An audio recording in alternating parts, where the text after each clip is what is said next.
అర్జునుడు అనెను, ఓ జనార్దన, కర్మ కంటే జ్ఞానం శ్రేష్టమైనది అని మీరు అనుకుంటే నన్ను ఈ భయంకరమైన కర్మలో ఎందుకు ఉంచారు? మీ ద్వంద్వార్థపు వాక్యాలతో నా చిత్తము భ్రాంతికి గురి అవుతున్నది. అందువల్ల మీరు నేను పరమశ్రేయం పొందగల ఖచ్చితమైన మార్గం ఒకటి చెప్పండి.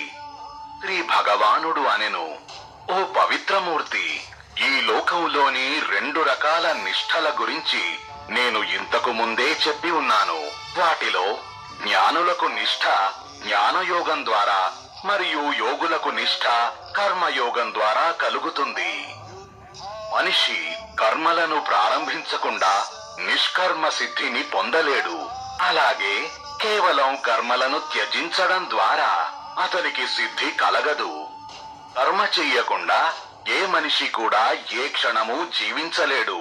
ఎందుకంటే ప్రకృతి వల్ల కలిగే లక్షణాల వల్ల ప్రభావితమైన పురుషులందరూ కర్మలు చేస్తారు.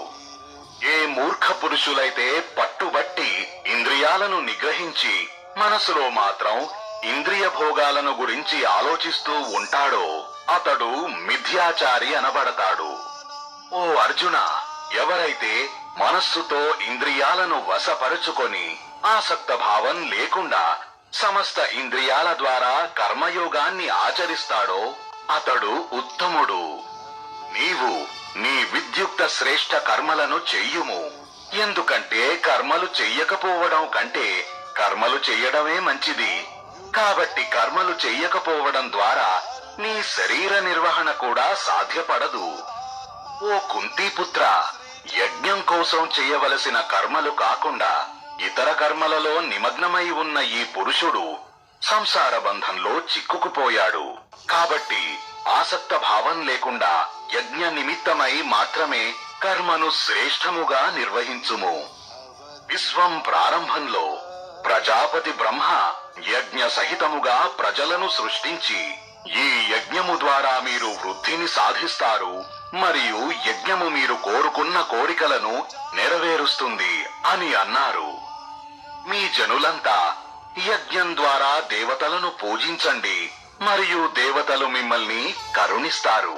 ఈ విధముగా మీరు పరస్పరం అభివృద్ధి చెందడం ద్వారా అంతిమ సంక్షేమాన్ని సాధిస్తారు.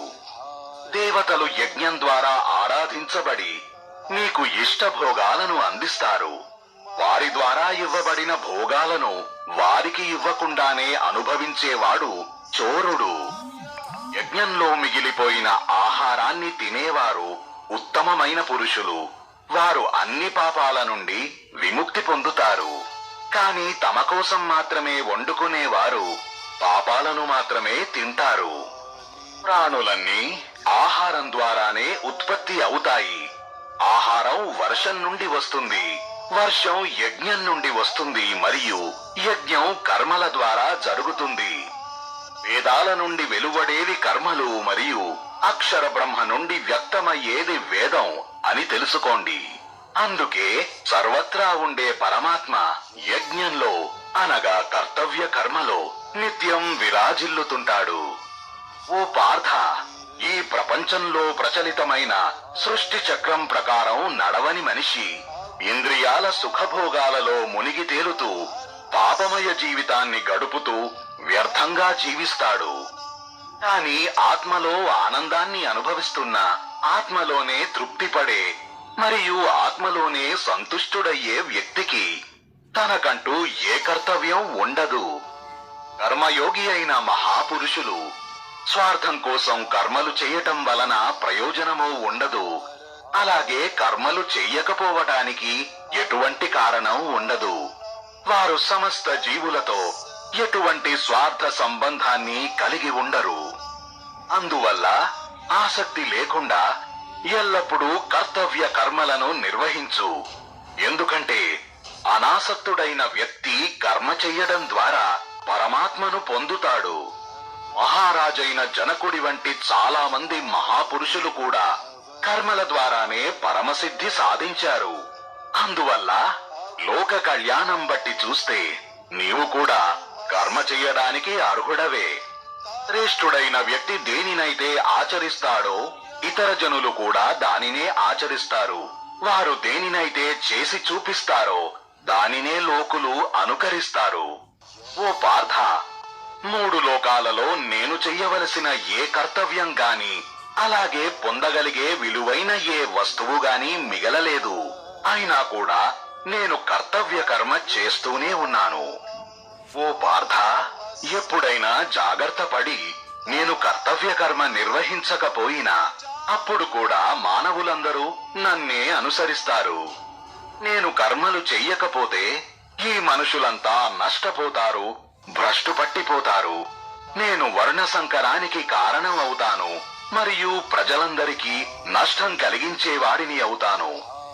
ఓ భరత, అజ్ఞానులు కర్మఫలములో మునిగి ఆసక్తులై కర్మ చేసినట్లే పండితులైన పురుషులు అనాసక్తులై లోక కళ్యాణాన్ని కోరి కర్మ చేస్తారు. జ్ఞానులైన మహాపురుషులు కర్మలలో ఆసక్తి గల అజ్ఞాన మానవుల బుద్ధిని చెదరగొట్టకూడదు. దానికంటే వారు స్వయముగా సమస్త కర్మలను బాగుగా ఉనర్చి అజ్ఞాన మానవులతో కూడా అలాంటి కర్మలనే చేయించాలి. కర్మలన్నీ ప్రకృతి లక్షణాల ద్వారా జరుగుతాయి. కానీ అహంభావం మరియు అజ్ఞానం ఉన్న వ్యక్తి నేనే చేస్తున్నాను అని నమ్ముతాడు. ఓ మహాబాహు, గుణ విభాగము మరియు కర్మ విభాగము యొక్క తత్వం తెలిసిన జ్ఞాని అయిన పురుషులు గుణాలే గుణాలను ఆకర్షిస్తాయి అని అనుకొని వాటిలో ఆసక్తిని కనబరచరు. ప్రకృతి గుణాల పట్ల ఆకర్షితులైన అజ్ఞాన పురుషులు గుణాలు మరియు కర్మల పట్ల మక్కువ పెంచుకుంటారు. అర్థం చేసుకోని అజ్ఞానులు మరియు మందబుద్ధి గల పురుషులను జ్ఞానవంతులైన పురుషులు అయోమయపరచరాదు. నీవు నీ మనస్సును నీయందు ఉంచుకొని సమస్త కర్తవ్య కర్మలను నాయందు అర్పించి కోరిక, అహంకారం మరియు సంతాపరహితుడవై యుద్ధం చెయ్యుము. దోషదృష్టి రహితులై శ్రద్ధాపూర్వకముగా ఎల్లప్పుడూ నా ఈ అభిమతాన్ని అనుసరించేవారు సంపూర్ణ కర్మల బంధం నుండి విముక్తి పొందుతారు. కానీ దోషదృష్టి గల మూర్ఖులు నా ఈ అభిమతాన్ని ఆచరించరు.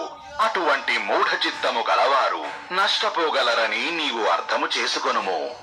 జ్ఞానవంతుడైన పురుషుడు తన స్వభావానికి అనుగుణంగా ప్రయత్నిస్తాడు.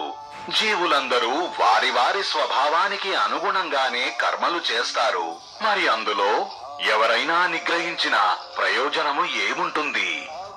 ప్రతి ఇంద్రియానికి తమ తమ విషయాల పట్ల వాటి మనస్సులో రాగద్వేషాలు ఉంటాయి. మనిషి ఆ రెండింటి నియంత్రణలో ఉండకూడదు, ఎందుకంటే అవి అతని శత్రువులు.